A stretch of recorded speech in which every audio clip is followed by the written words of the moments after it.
Hay algo que nadie te dice sobre la confianza en ti mismo, y es que no se trata de un estado de ánimo.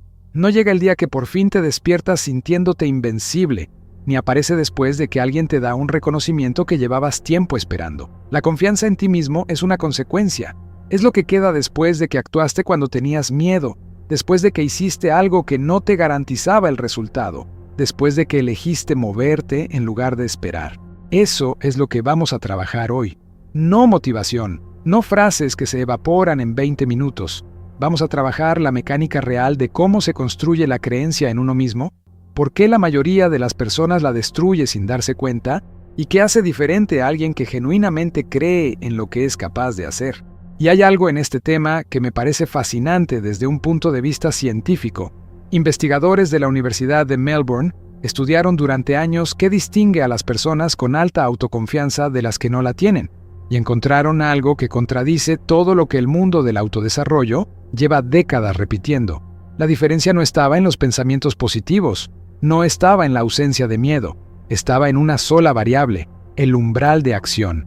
Las personas que creen en sí mismas actúan más rápido después de sentir miedo. No actúan sin miedo, actúan más rápido a pesar de él.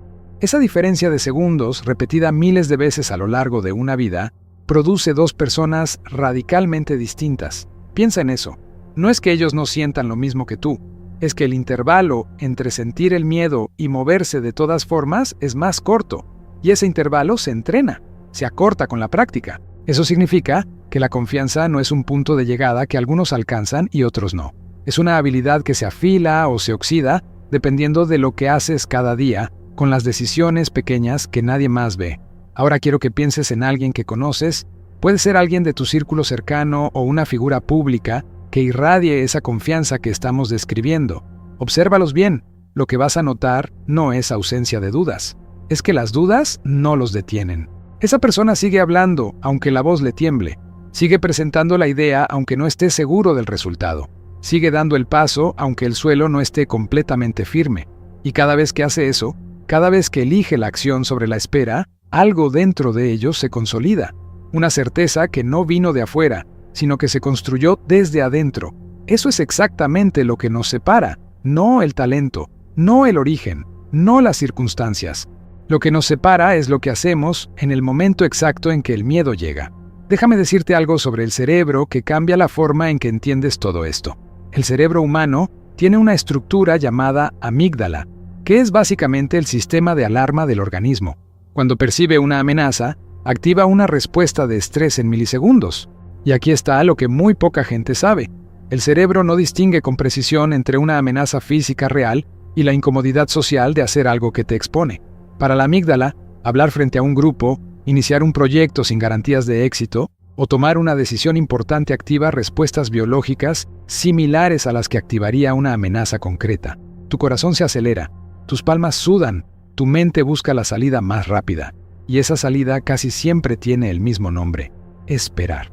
El problema es que esperar no apaga la alarma, la confirma. Cada vez que retrocedes ante la incomodidad, el cerebro registra algo muy específico. Esa situación es peligrosa. La próxima vez que enfrentes algo similar, la alarma sonará más fuerte y más rápido. No porque el peligro real haya aumentado, sino porque le enseñaste al cerebro que retroceder era la respuesta correcta. Así se construye la falta de confianza, no de un golpe. En pequeñas decisiones diarias de retroceder que el cerebro va archivando como prueba de que no puedes. Y el cerebro es implacable con esa contabilidad. Cada vez que evitas, anota. Cada vez que postergas, registra. Y cuando llevas años con esa contabilidad acumulada, el resultado no es solo un estado emocional, es una identidad. Una identidad que dice: yo soy el tipo de persona que no puede con esto. Pero hay algo igualmente poderoso en la dirección opuesta. El cerebro también registra cuando avanzas, cuando actúas a pesar de la alarma, cuando terminas algo que empezaste, cuando te expones y el mundo no se derrumba, el cerebro archiva eso también. Y esa evidencia contraria, acumulada con el tiempo, es lo que construye la confianza real, no la confianza que te inyecta un discurso motivacional, la que viene de saber, con datos internos propios, que puedes. Ahora llegamos a algo que muy poca gente quiere escuchar, pero que es la diferencia entre los que cambian y los que siguen hablando de cambiar. La mayoría de las personas espera sentirse lista antes de actuar. Espera que la confianza llegue primero, como si fuera un requisito previo, como si hubiera que alcanzar cierto nivel interno antes de poder dar el paso. Y esa espera puede durar años, puede durar una vida entera. La realidad funciona exactamente al revés. La confianza no precede a la acción, nace de ella. Cada pequeño movimiento en la dirección correcta, incluso cuando estás inseguro, incluso cuando el resultado no está garantizado, deposita algo en tu cuenta interna. Y cuando esa cuenta tiene suficiente saldo, cuando la evidencia acumulada es lo suficientemente sólida, algo cambia en cómo te percibes. No porque decidiste pensarlo diferente, porque lo viviste diferente. Aquí hay una curiosidad que cambia completamente la perspectiva.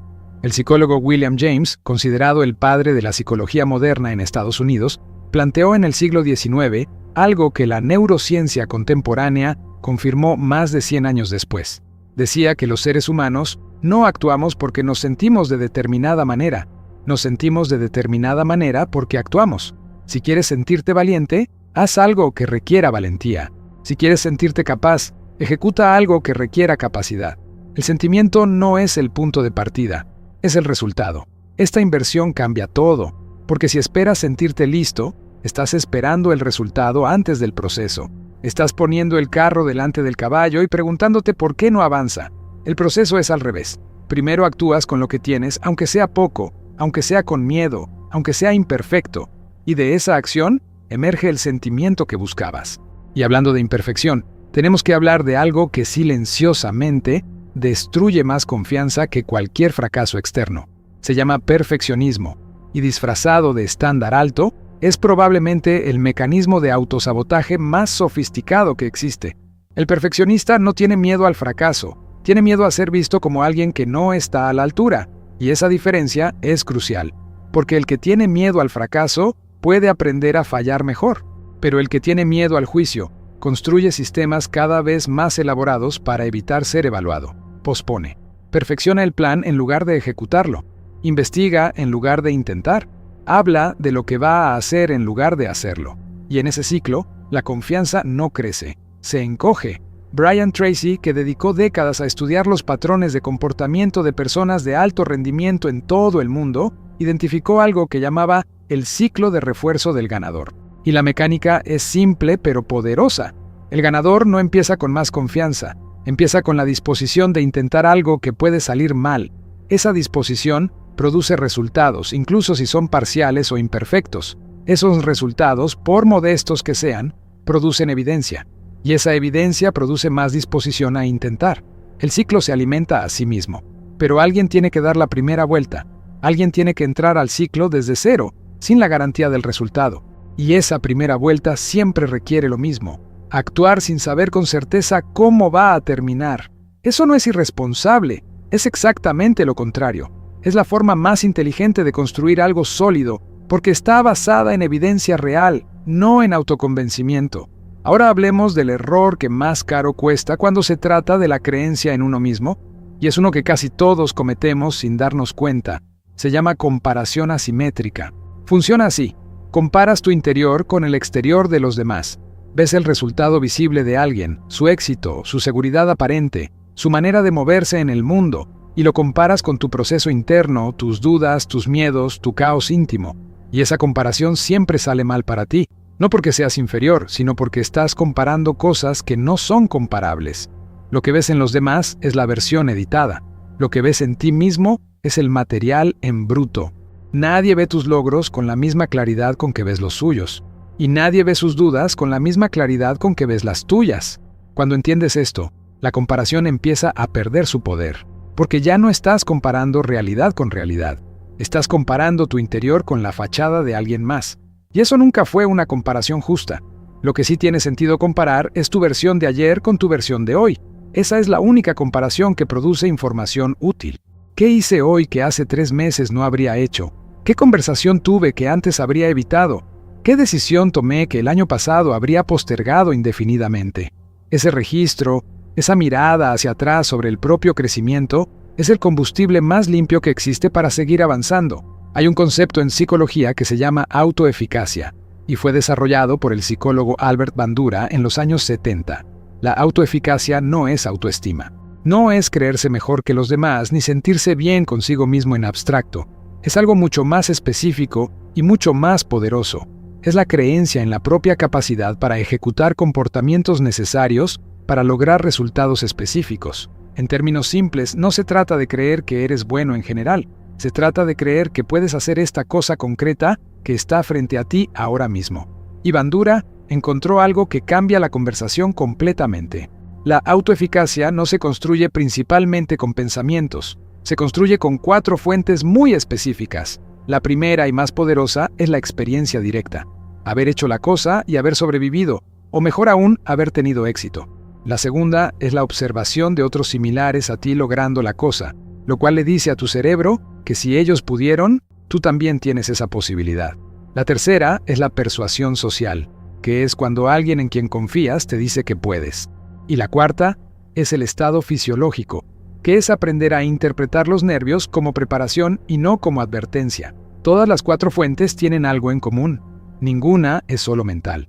Todas requieren que algo ocurra en el mundo real, ya sea una acción tuya, una observación, una conversación o un cambio en cómo interpretas lo que sientes en el cuerpo. La confianza no es un trabajo de escritorio, es un trabajo de campo. Y ya que hablamos del cuerpo, hay algo aquí que merece atención especial. La investigadora de Harvard, Amy Cuddy, documentó algo que se volvió uno de los hallazgos más discutidos en psicología aplicada. La postura corporal afecta la química interna del cuerpo. Expandir el espacio físico que ocupas, levantar la cabeza, abrir los hombros, respirar desde el abdomen en lugar del pecho, no es solo lenguaje corporal hacia afuera, es comunicación hacia adentro. Tu cuerpo le informa constantemente a tu cerebro sobre cómo interpretar el momento. Una postura contraída le dice al cerebro que hay amenaza. Una postura abierta le dice que hay seguridad. No es magia, es fisiología. La próxima vez que tengas que enfrentar algo que te genera nervios, antes de entrar a esa reunión, antes de hacer esa llamada, antes de dar ese paso que llevas tiempo evitando, presta atención a lo que hace tu cuerpo. Si está contraído, si los hombros están hacia adelante, si la respiración es corta y alta, ajústalo conscientemente. No para engañar a nadie, para ajustar la señal que le estás mandando a tu propio cerebro sobre cómo interpretar ese momento. Ahora necesito hablar de algo que se menciona poco cuando se habla de confianza, pero que tiene un peso enorme. Se llama el diálogo interno y opera de manera tan automática que la mayoría de las personas ni siquiera lo detecta. Hay investigaciones que estiman que los seres humanos tenemos entre 50.000 y 80.000 pensamientos por día, y en las personas con baja autoconfianza, la proporción de pensamientos críticos y limitantes sobre sí mismas puede superar el 60 o 70%. Eso es una transmisión constante de mensajes que dicen, no puedes, no eres suficiente, ya fallaste antes, ¿para qué intentarlo? El problema no es que esos pensamientos existan, el problema es creerles sin cuestionarlos. Un pensamiento no es un hecho, es una propuesta que tu mente hace basándose en experiencias pasadas, en miedos aprendidos, en interpretaciones que adoptaste en algún momento de tu historia. Que ese pensamiento llegue no significa que sea verdad, significa que tu cerebro está ejecutando un patrón antiguo. La diferencia entre alguien que construye confianza y alguien que no es que el primero no tiene pensamientos negativos sobre sí mismo, es que el primero aprendió a tratarlos como lo que son. Propuestas, no decretos. Los escucha, los reconoce y luego decide si los acepta o los reemplaza con algo más alineado con la evidencia real de quién es hoy. Hay un ejercicio que parece demasiado simple para funcionar, pero que la investigación respalda con consistencia. Cuando aparezca un pensamiento limitante sobre ti mismo, hazte esta pregunta. ¿Cuál es la evidencia real que tengo de que esto es cierto? No la sensación, la evidencia, hechos concretos. Y luego hazte la pregunta contraria. ¿Cuál es la evidencia de que no es cierto? La mayoría de las veces, cuando haces esa contabilidad honesta, el pensamiento limitante no sobrevive al escrutinio. Y esa verificación, hecha con consistencia, empieza a cambiar la textura del diálogo interno. Necesitamos hablar también del entorno, porque es un factor que la gente sistemáticamente subestima. Hay estudios sobre redes sociales y comportamiento que muestran algo contundente. El nivel de confianza y ambición de una persona tiende a ubicarse en el promedio de las 5 personas con las que más tiempo pasa. No es una metáfora, es un fenómeno documentado. Los seres humanos somos organismos profundamente sociales y nos calibramos de manera constante con las personas que tenemos cerca. Si estás rodeado de personas que reducen sus aspiraciones, que interpretan el riesgo como amenaza, que hablan más de por qué algo no puede funcionar que de cómo hacerlo funcionar, esa frecuencia te afecta, no porque seas débil, porque eres humano, y la dirección contraria funciona igual. Rodearte de personas que actúan a pesar del miedo, que construyen en lugar de comentar, que hablan de posibilidades con la misma seriedad con que hablan de obstáculos, eleva tu propio umbral de lo que es posible. No tienes que cambiar de vida de un día para el otro, pero sí tienes que ser honesto sobre qué voces están calibrando tu brújula interna. Esto incluye el contenido que consumes, los libros que lees, los podcasts que escuchas, los videos que ves, los perfiles que sigues. Esas entradas son información que tu cerebro procesa y usa para construir su modelo del mundo. Si la mayoría de las entradas te dicen que el mundo es hostil, que las probabilidades están en tu contra, que los que tienen éxito son los que tuvieron suerte o los que se corrompieron, tu cerebro construirá un mapa desde el cual la acción valiente parece irracional. Y si las entradas te muestran personas reales superando obstáculos reales con estrategias concretas, tu cerebro construirá un mapa diferente. El mapa no es el territorio, pero el mapa determina los caminos que ves disponibles. Hay otra cosa que quiero que entiendas sobre cómo se construye la confianza, y es el papel que juegan los compromisos que te haces a ti mismo. Cada vez que te dices que vas a hacer algo y no lo haces, no solo perdiste la oportunidad de ese día, le enviaste un mensaje a tu propio cerebro. Mis palabras no significan nada, mis compromisos son negociables, y el cerebro toma esa información y la aplica a todo. Si le dices a tu mente que vas a hacer algo y no lo haces, la próxima vez que le digas que puedes con algo importante, una parte de ti ya sabe que eso también podría ser solo palabras. La integridad personal, esa congruencia entre lo que dices y lo que haces, no es una virtud moral abstracta en este contexto. Es el mecanismo práctico por el que se construye o se destruye la confianza en uno mismo. Cada pequeño compromiso cumplido, incluso cuando no tienes ganas, incluso cuando nadie más lo sabrá, deposita en tu cuenta interna. Y esa cuenta es la que determina cuánto crédito te das cuando llega el momento de apostar por ti. Por eso, una de las estrategias más efectivas para desarrollar autoconfianza no es empezar con las metas grandes, es empezar con los compromisos pequeños que has estado rompiendo. La hora en que dijiste que ibas a levantarte, el tiempo que dijiste que ibas a dedicarle a ese proyecto, la llamada que llevas semanas postergando. Cada uno de esos compromisos pequeños que cumples es un ladrillo en la fundación de la confianza en ti mismo. No porque el compromiso en sí sea enorme, porque le enseña a tu cerebro que cuando tú dices algo, ocurre. Y en ese punto quiero detenerme y hablar de algo que es quizás la pieza más subestimada en esta conversación, la identidad. La confianza sostenida, la que no depende de que las cosas salgan bien cada vez, no está anclada en resultados, está anclada en identidad. En la respuesta a la pregunta, ¿quién soy yo cuando nadie está mirando? Si tu identidad dice, soy alguien que actúa, entonces actuar no requiere motivación especial. Es simplemente lo que hace alguien como tú. Si tu identidad dice, soy alguien que aprende de cada intento, entonces el fracaso no es el fin del camino. Es parte del proceso que alguien como tú atraviesa. La identidad no elimina el miedo ni la duda, pero cambia fundamentalmente la pregunta que te haces cuando aparecen. En lugar de preguntarte si puedes, te preguntas cómo lo vas a hacer. Esa transición de poder a cómo es uno de los saltos más importantes que existe en el desarrollo de la confianza. Y no ocurre de un día para el otro. Ocurre en la acumulación de decisiones, pequeñas y grandes, donde elegiste moverte en lugar de esperar. Donde elegiste intentar en lugar de asegurar. Donde elegiste ser fiel a lo que dijiste en lugar de negociarlo cuando fue incómodo. Esa es la persona en la que te conviertes. No la persona que espera estar lista, la persona que construye la capacidad mientras actúa. Y esa persona no necesita que le digan que puede. Ya lo sabe, no porque alguien se lo dijo, sino porque tiene la evidencia en su propio historial. Creer en ti mismo no es un regalo que le llegó a alguien más y a ti no. Es el resultado de un entrenamiento. Un entrenamiento que ocurre en los momentos ordinarios, en las decisiones que nadie más ve, en la manera en que respondes cuando el miedo llega y tú de todas formas avanzas. Ese entrenamiento está disponible para ti exactamente donde estás hoy. No necesitas condiciones especiales, no necesitas esperar a estar listo, necesitas dar la próxima vuelta del ciclo, aunque sea pequeña, aunque sea imperfecta, aunque nadie la vea todavía. La persona que quieres ser no existe en algún punto del futuro esperando a que llegues. Se está construyendo ahora mismo, en lo que eliges hacer con este momento. Si llegaste hasta aquí, quiero que sepas que este tipo de contenido no se hace para el algoritmo. Se hace para la persona que lo necesita en el momento exacto en que lo necesita. Si algo de lo que escuchaste hoy tocó algo real en ti, si hubo una frase que te detuvo, si reconociste un patrón que llevas tiempo viendo en ti mismo sin haberlo podido nombrar así, entonces este canal es para ti. Suscríbete ahora a Puente al Éxito. Activa la campana para que ningún video llegue sin que tú lo recibas. Aquí, cada semana hay contenido construido con el mismo cuidado que este, no para hacerte sentir bien por 20 minutos, sino para dejarte algo que funciona cuando cierras la pantalla y vuelves a tu vida real. Dale like a este video si sientes que estas ideas merecen llegar a más personas.